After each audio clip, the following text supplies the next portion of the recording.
Chariot Solutions Developer News, episode number 101, we hope, for Thursday, October 1st, 2015. I'm Ken Rimple. I'm Jeff Labonski. And we're here to talk all things tech. And we're going to start out today. I promised I would do this just because it's just silly. We're going to start out with Jeff's tinfoil hat edition news items. So, or at least we'll start with one of them. But let's start with the one about malvertising. Sure. So what is malvertising? So I'm a big fan of the tinfoil hat brigade because they are actually all out to get you. So malvertising has been kind of on the back burner and simmering for a while. It's gotten a whole lot more prominence lately.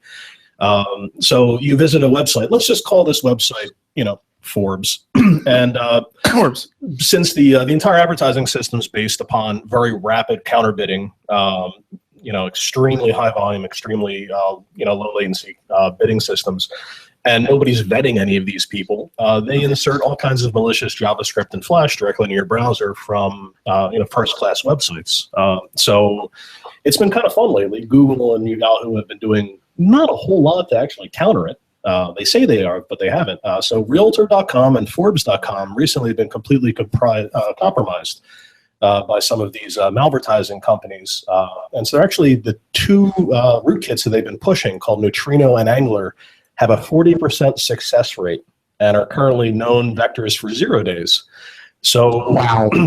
Yeah, so if you have recently visited Realtor.com or Forbes.com, you really want to double check and kind of update your antivirus and malware and all the other fun stuff, and run rootkit revealer and the usual paranoid stuff.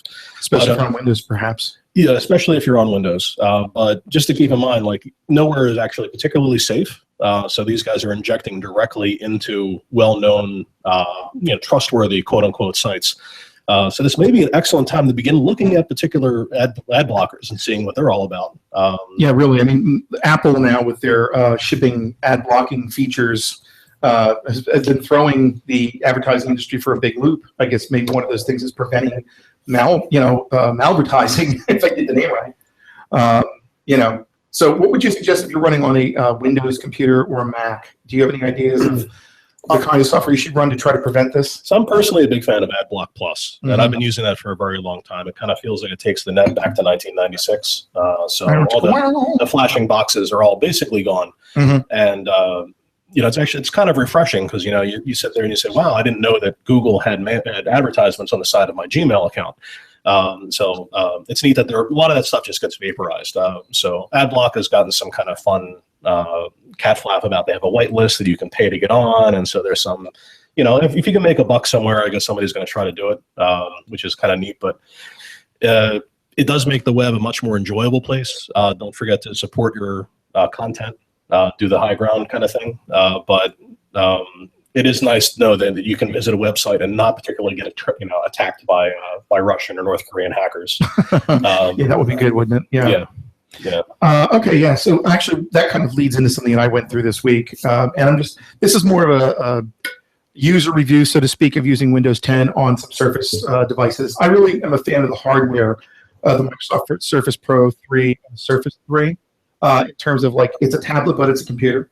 I'm not a fan of the operating system just because it's been driving me crazy. On my Surface 3, not the Pro, the Atom-based processor, I got the nice little thing saying, would you like to upgrade to Windows 10 about a month and a half ago? And I'm like, sure. Because the Windows 10 experience in the Surface Pro 3 was frustrating, but eventually okay. I thought, well, it must be good now for the Surface 3. So what do? I load Windows 10 on the Surface 3 about 3 weeks ago. And all of a sudden, my performance went down at least down to half. Powering it on, 6 months worth of waiting. It locked up. Every time you powered it back on, it rebooted instead of went back for suspend. And I thought, silly me, I thought it could have been like the Windows security stuff. So I started looking what the other security programs were. And I ended up with Bitdefender. Now, let me tell you this. I loaded Bitdefender 2016. It was supposed to work with Windows 10. On both the Surface 3 and the Surface Pro 3, I had to remove it because it would not restart. I would sit there and I would hold down the power button and I had to go through all sorts of hoops and jump up and down and do incantations, incense, whatever I had to do. And it just, I realized I'm not showing me, it just would not come online. Yeah. So I realized, you know what, the hell with it, I'm going to remove it. And there was my problem. because the minute I removed Bitdefender from Windows 10 on my Surface 3, I started getting these nice little Microsoft hex exception errors every time I ran any of my settings. And guess what that means? It means your Windows is screwed. And I'm like, at that point, I go to little, and this is where Microsoft has gotten better on their devices, at least. You go to the recovery menu on Windows 10, and you say, go back to the machine settings, factory settings. And I didn't delete my Windows 8.1 partition, the install partition, and it went and completely wiped the whole thing. And I started up, I got Windows 8.1, it's like 5 times faster. Like, so actually, the Windows 10 recovery did the right thing and downgraded you. Yes, exactly right. Isn't that a great deal? That is fantastic. Somebody at Microsoft got it right. Yeah, exactly. So in the end, I went back to 8.1. I'm probably going to keep that machine on 8.1 for the foreseeable future. I don't think an Atom processor can handle all the extra doodads. Plus, I think it's got 4 gigs of RAM.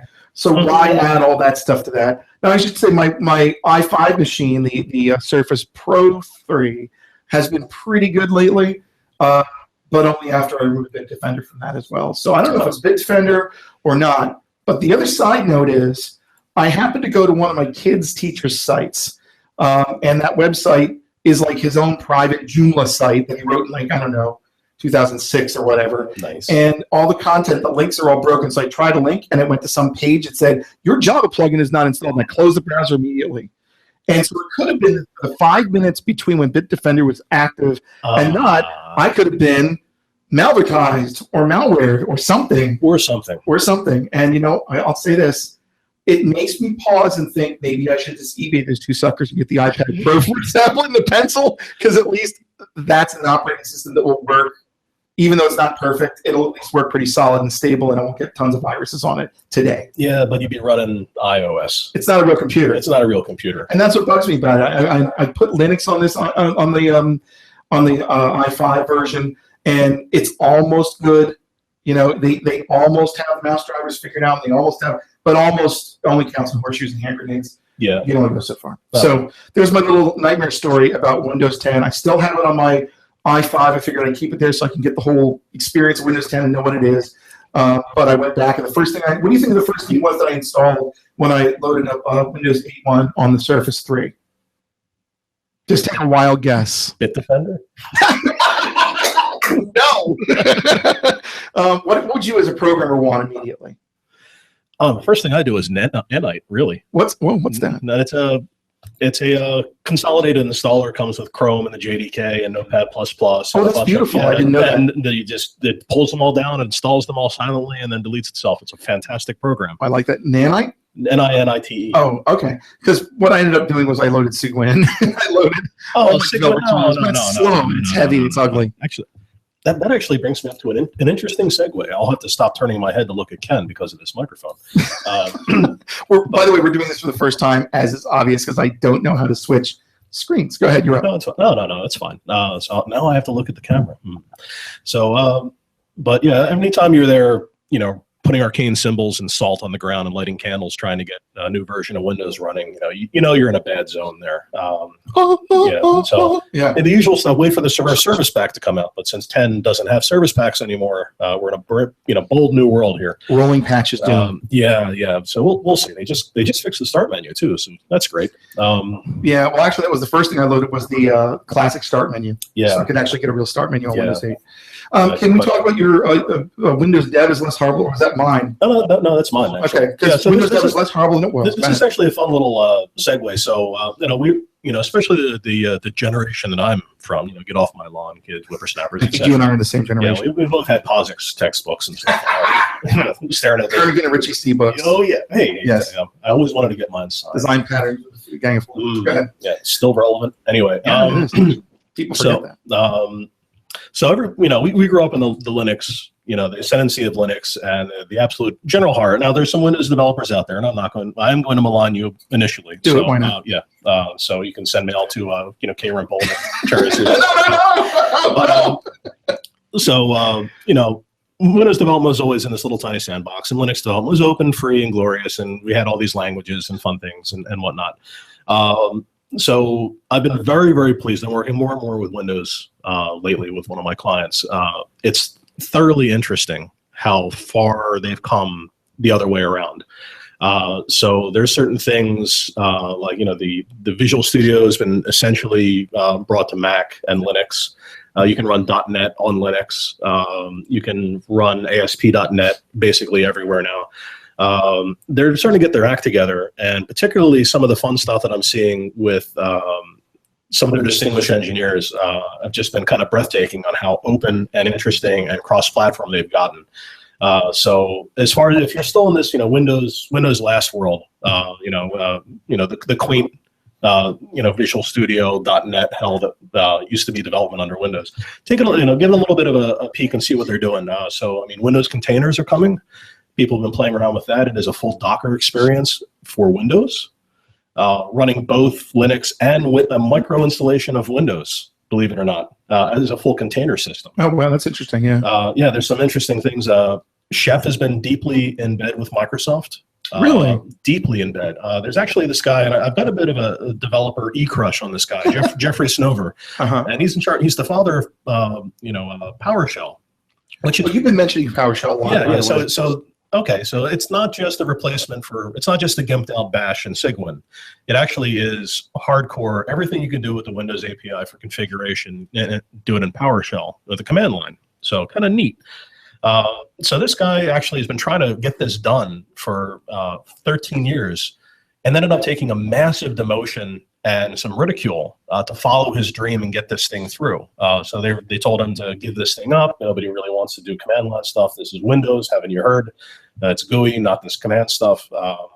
And he stuck with it and ended up kind of shepherding this thing through. And now we have this PowerShell. And guess what? Since it's kind of command line based, it dovetails in very nicely with Chef and Puppet. And Microsoft is presenting at Chef and Puppet conferences left and right. And the whole thing boils down to this thing called this desired state configuration, where essentially it is a Chef or Puppet agent that drives the Windows API for machine configuration. And deploying things, writing things for Windows. C# is actually a pretty solid language. Is this what gives rise to like those container package containers like Chocolatey? Yeah, because I like Chocolatey. Chocolatey is nice. NuGet's nice. Yeah. So it's not this horrible vast wasteland of shadow and sadness that people running around in dune buggies with hockey armor and feather boas and stuff like that anymore. Just trying to get stuff done. And feather. So it's not post-apocalyptic development, right? Yeah. You don't have people like springing from one motorcycle onto a box, or. So I'm not going to say. Do you have any kind of spray chrome I could borrow? No, I'm not going to say it's shiny and chrome. I'm just saying. That it's actually it's from a dev point of view, and I've been a hardcore Linux nerd for quite some time. Yeah. It's getting better. It's getting much better, and it's actually getting slightly respectable. So the other thing, speaking of, and I just made all kinds of enemies with the .NET crowd. No, I don't think you actually did. Actually, I think you did him a service, because I've noticed the same thing. The reason I haven't given up on Windows is actually when it's running, it's pretty good. Windows 10 is pretty good, actually. I like the interface. I like getting around it. It's just some of the warts around the performance, which will be sorted out eventually, I think is, that's the biggest issues there. Yeah. It's a brand new version of the operating system. There's a lot of changes. But the development environment is pretty good. I want to take a side note on that and talk about a little bit about TypeScript. And so TypeScript is their, ECMAScript 6 transpiler with extra features. It does type safety in JavaScript. And it's just another thing. We were talking about the development tools. I think you're talking about Visual Studio Community Edition or Visual Studio Code. Yeah. That's the one, Visual Studio Code. Yep. So it turns out with Visual Studio Code, they've been working with the Angular team, for example, and probably the other teams out there. But the Angular team has been working on getting annotations into the TypeScript language and all that kind of stuff. And one of the things they've done is they've built into Visual Studio Code an entire TypeScript compiler settings tool that other open source people are starting to use. So it's like it's part of the TypeScript compiler, but they understand it natively.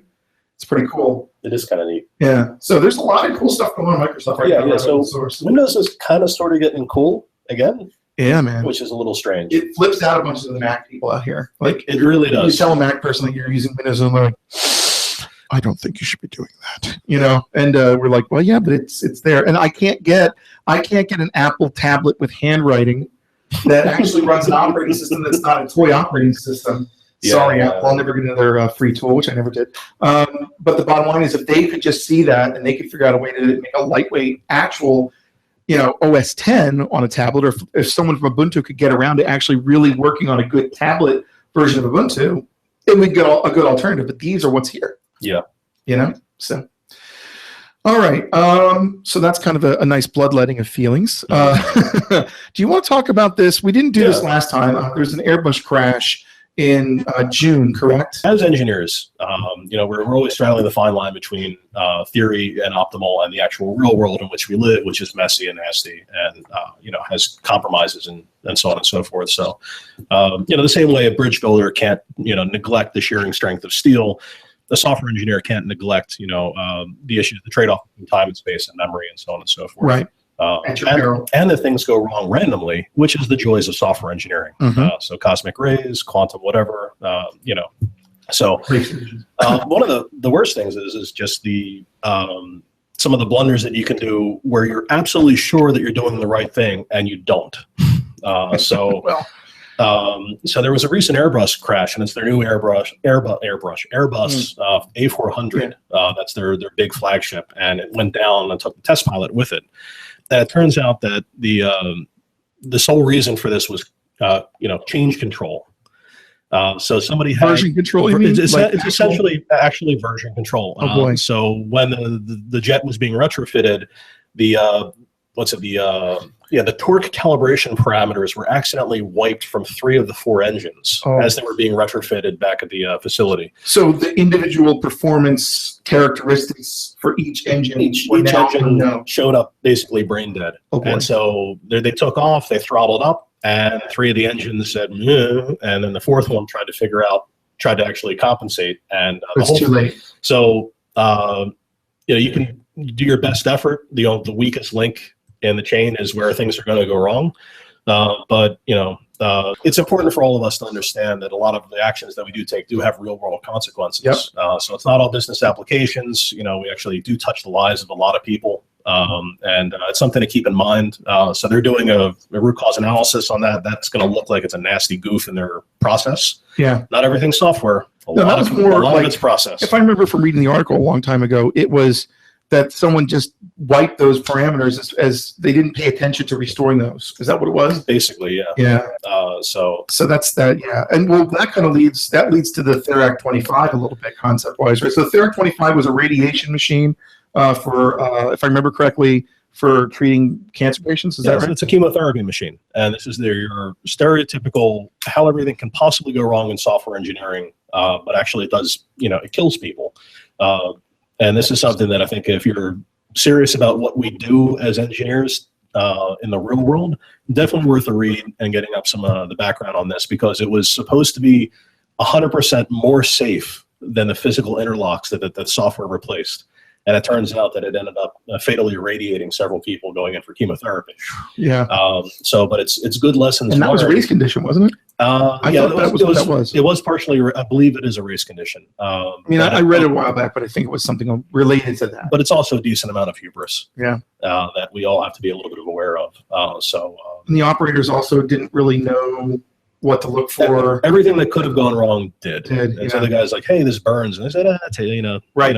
Take it, relax, bite down on this stick, et cetera, et cetera. So, but it's just one of those interesting bits as engineers. Engineering can kill. Engineering can kill. Or lack of engineering. We don't as software guys, we don't really we don't really get the opportunity to basically cause mass tragedies like say somebody like in Volkswagen. But that's relevant. That's relevant. Yes, the planet is a rather mass. So it's not mechanical engineering or anything like that. But they were saying actually a couple other companies are coming clean on theirs too. So it seems like it was just an industry standard to buck everything. Yeah, it's fascinating. Yeah. So wow. All right. So where can we pull out of this somehow? Let's see. Let's try to get a little happy here on this morning.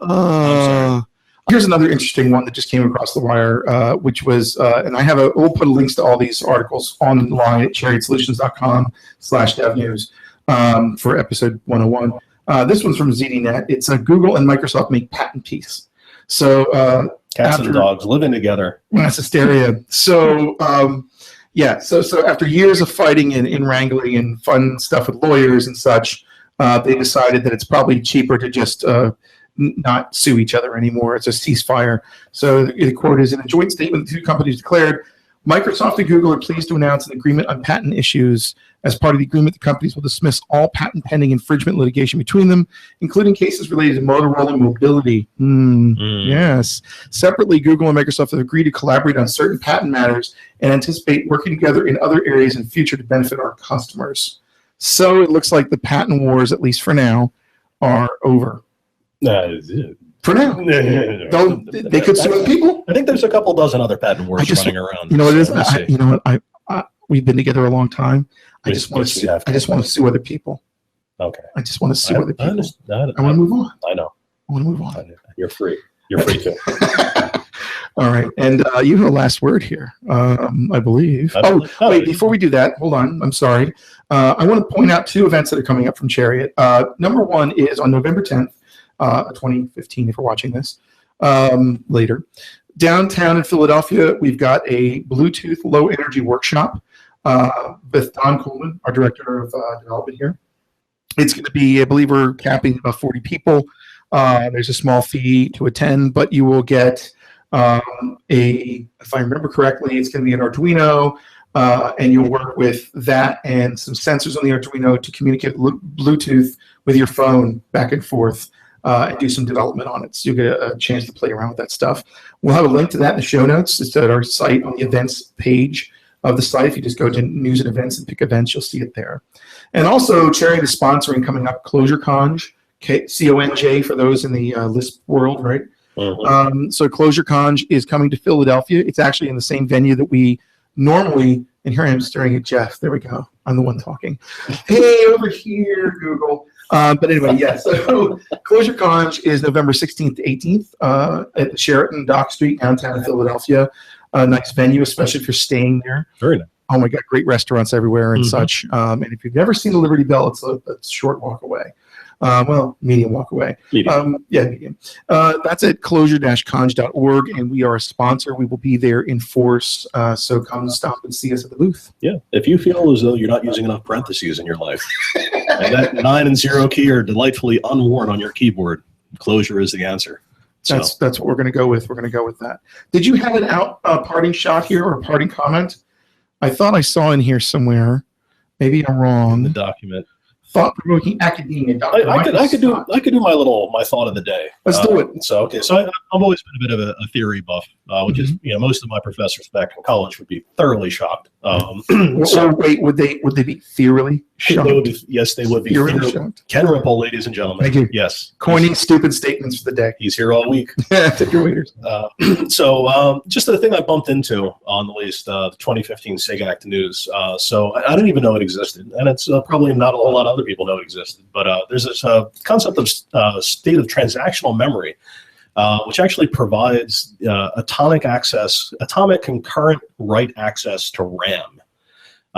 So imagine all the fun that you have with your mutexes, and nobody does that anymore. Everybody's all writing closures. But if you ever do any kind of hardcore multi-threading stuff, and beneath the covers of all of your closures and continuations, there are locks and continuations and waitings and polling and all this other fun stuff. Has to be. Yeah.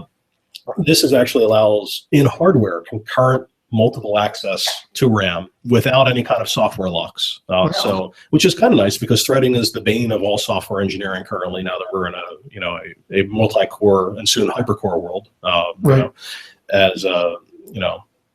those laws of we're not going to double anything in the next 18 months. We're going to be sticking around like 10 8 nanometers for quite some time. Yeah, we're going to throw a lot of things onto the bus and see how fast we do it. Moore's law is coming to a screeching halt. We should all be aware of that. But it's just kind of a neat thing that very smart people are working on it. So it's actually in the latest ACM SIG Act, June 2015.